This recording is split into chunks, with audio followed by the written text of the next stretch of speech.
Today, we're going to take a close look at a tool that can give you a different perspective on market movements, specifically when it comes to figuring out potential reversals. It's called the probability grid, and it's by LuxAlgo. The main idea here is to show you visually the chances of where and when the market might decide to turn around. We're going to break down what this indicator is all about and how you might be able to use it to get a better read on the markets. If you find this helpful, do me a favor and hit that like button. Let's get to it. Now, to get this probability grid onto your charts, you'll first want to head over to TradingView, which is the platform I'm using here. If you're not signed up yet, there's a link down in the video description to get you started. Once you're on TradingView, load up whatever you like to trade. Could be stocks, crypto, Forex, any time frame, and then click on the Indicators button. In the search bar, just type in Probability Grid. You're looking for the one by LuxAlgo. Go ahead and click on that to add it to your chart. Ladies and gentlemen, this is the Probability Grid Indicator by LuxAlgo. So what's it all about? Well, it's a pretty unique tool designed to help traders visualize the probability of where and, to some extent, when the next market reversal might happen. It does this by displaying either a 10 by 10 grid right on your price chart or a separate dashboard, or even both. These visuals are filled with numbers that represent the probabilities of the next reversal occurring, either beyond a certain price level or within a specific price zone. So when you first look at it, you might see this grid that kind of expands from the last identified reversal point. The basic concept is pretty straightforward. The further the price moves away from that last reversal and into new cells on this grid, the higher the indicator suggests the probability of another reversal occurring becomes. For instance, if the price moves into a cell that shows a 9% probability, the indicator is suggesting that there's a 9% chance the next reversal will happen beyond that cell, which conversely implies a 91% chance it will happen within the area defined by the last reversal and that 9% cell. It's all about giving you a probabilistic view of potential turning points. Now, let's talk about what makes up this indicator visually. You'll mainly see the grid itself, which is usually a 10 by 10 layout or a dashboard that can be placed in a few different spots on your chart. By default, this grid often shows deciles, which are basically percentiles from 0 up to 90, dividing the price action into these probability zones. You'll also see marks on your chart indicating past reversals that the indicator has identified. The numbers within each cell of the grid or on the dashboard are the core of this indicator, showing you those probabilities we've been talking about. If we peek into the settings, there's quite a bit you can tweak to fit your style. First up, there's something called swing length, which determines the maximum number of bars the indicator looks at to identify a price swing. You can also set the maximum reversals to include in its calculations, which can affect how far back it looks for data. A really important setting here is normalize data. By default, this is usually turned on, and it's pretty significant. Instead of just using the raw price change, the price delta between reversals, normalizing the data means the indicator uses the returns, like percentage changes between those reversals. This is super useful because it allows for an apples-to-apples comparison of price movements across the entire historical dataset you're looking at. Imagine looking at Bitcoin over its entire history. A $100 price move meant something very different years ago compared to today. Normalizing helps to smooth that out and give you a more consistent, comparable view. If you turn normalization off, especially on assets with a long history and big price changes, you might see the percentile levels on the grid bunch up and become hard to distinguish because it's just looking at raw price differences. With normalization on, you get a much clearer, fairer comparison across history. Then you've got the probability mode setting. This is another crucial one because it changes how you interpret the numbers on the grid. There are two modes. The default is usually probability beyond each cell.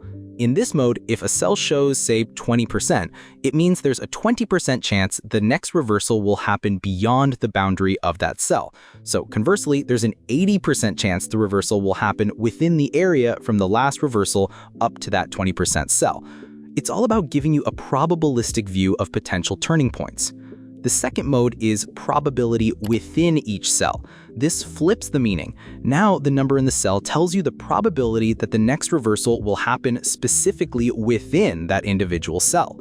If you're using the default 10 by 10 grid with deciles, you'll often see that each cell in this mode shows a 1% probability, because you've got 100 cells, each representing a slice of the total probability.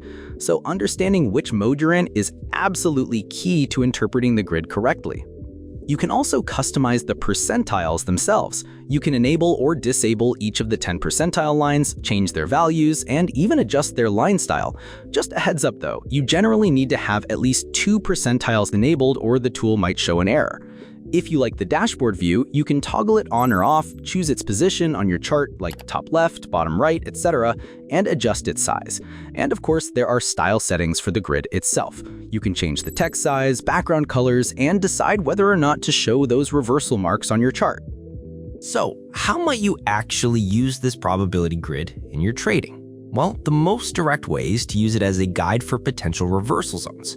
As price extends further out on the grid, moving from cell to cell, you're looking for those cells that indicate a higher probability that a reversal might be due.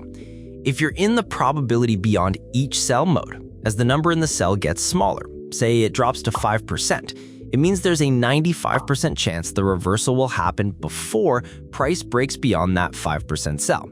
So lower numbers on the grid are often what you're hoping to see for a strong reversal signal. But here's a neat way to approach it. You can start by looking for a bullish divergence on your RSI. This is when the price is making a new low or a lower low, but the RSI is failing to make a new low and is instead making a higher low. This disagreement can signal that the downward momentum is weakening. So once you spot that bullish divergence, you then look to the probability grid. You want to see if the first green candle that forms after this divergence appears when the price is in one of those high probability reversal cells on the grid. Again, ideally a cell showing a low single-digit percentage, say less than 10%. When you're in that probability beyond each cell mode, a low percentage like 2% actually means there's a 98% chance the reversal will happen before the price moves beyond that 2% cell. So lower numbers on the grid are often what you're hoping to see for a strong reversal signal.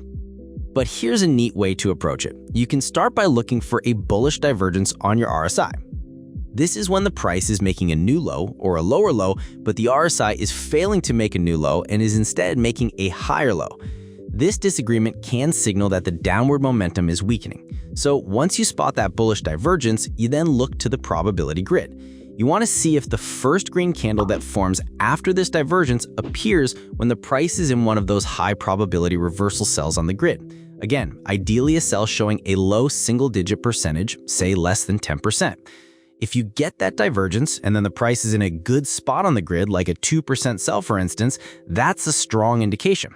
For your entry, you could take a long position on that green confirmation candle. You'd then place your stop loss just under the most recent swing low. For your take profit, a good target could be 1.5 times your risk, so a 1 to 1.5 risk-reward ratio, and then you just let the trade run. And for a bearish setup, it's pretty much the opposite. You'd first be on the lookout for a bearish divergence. This happens when the price is making a new high or a higher high, but the RSI is making a lower high, suggesting that the upward momentum might be running out of steam. Once you've identified this bearish divergence, you then check our probability grid. You're looking for the first red candle after the divergence to form while the price is in a cell that indicates a high probability of a reversal to the downside. Again, this would typically be a cell with a low single-digit percentage on the grid. For example, if you see a bearish divergence and the first red candle after it forms while the price is in a 1% cell on the grid, that's telling you there's a 99% chance the price will reverse downwards before going beyond that 1% cell. That's your cue. You could enter a short position on that red confirmation candle, placing your stop loss comfortably above the most recent swing low. For your take profit, you could aim for 1.5 times your risk, or even 2 times your risk, depending on your preference and the market conditions. Using the divergence as a filter like this can really help in reducing the chances of getting caught by false signals. If you just traded based on the grid alone without the divergence, you might get into trades that aren't as strong. But when you see that divergence forming and then you get the confirmation from a strong sell in the probability grid, it makes for a much higher probability setup. It's all about waiting for those conditions to line up. To sum it all up, the probability grid by LuxAlgo is a tool that aims to quantify and visualize the likelihood of market reversals. It uses historical price swings to build a grid or dashboard that shows you, cell by cell, the chances of the next turn happening. By offering different data processing methods like raw versus normalized data and distinct probability display modes like beyond each cell versus within each cell, it gives you a flexible way to analyze potential market turning points. The customization options also mean you can really dial it into how you like to see your information. Now, it's really important to remember this is not financial advice. The strategies and interpretations discussed here are based purely on how this indicator is designed and the information it presents from past data. Trading involves risk, and past performance, as the saying goes, doesn't guarantee future results. You should always combine tools like this with your own analysis, whether that's price action, fundamental analysis, or other indicators you trust before making any trading decisions. If you found value in this video, remember to leave a like, or even better, consider subscribing to stay tuned. Thanks for watching. See you next time.